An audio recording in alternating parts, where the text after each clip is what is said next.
One of the ways to make the most out of your GoTyme account kung hindi nyo madalas gamitin is ilagay sa GoSave account nyo and ilipat lang sa main account if needed.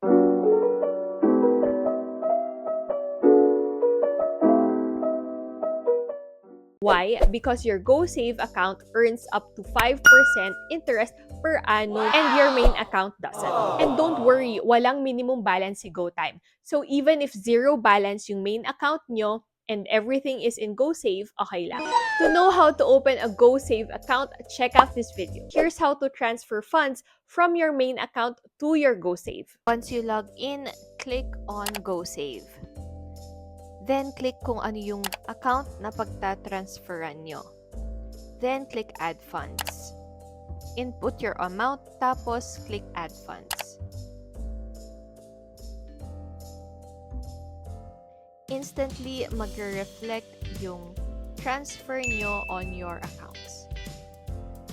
You do need to know though kung gagamitin nyo yung GoTyme debit card nyo or GoTyme account nyo para magbayad, kailangan nasa main account yung funds. So, you have to transfer again before you pay. No worries kasi real-time naman magre-reflect yung transfer and walang fees. But better if alam mong gagamitin mo yung debit card mo or yung GoTyme account mo to pay, i-fund mo na beforehand. Also, mas malaki yung points na ma-earn mo if you use your GoTyme account in paying sa mga partner merchants nila. Here's how to transfer your money back naman to your main account from yung GoSave nyo. On the main dashboard, click GoSave. Click yung GoSave account nyo. On the upper right, click the 3 dots. Then, move funds. Destination account, click GoTyme bank account. Then, continue. Tapos, yung amount na gusto nyong ibalik or i-transfer. Then, move funds.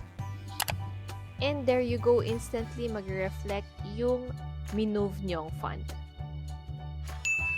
Thank you guys for watching. I hope you learned something on this video. Don't forget to like this video, hit the subscribe button, and the notification bell in order to be notified on more videos similar to this. Thank you guys. Bye!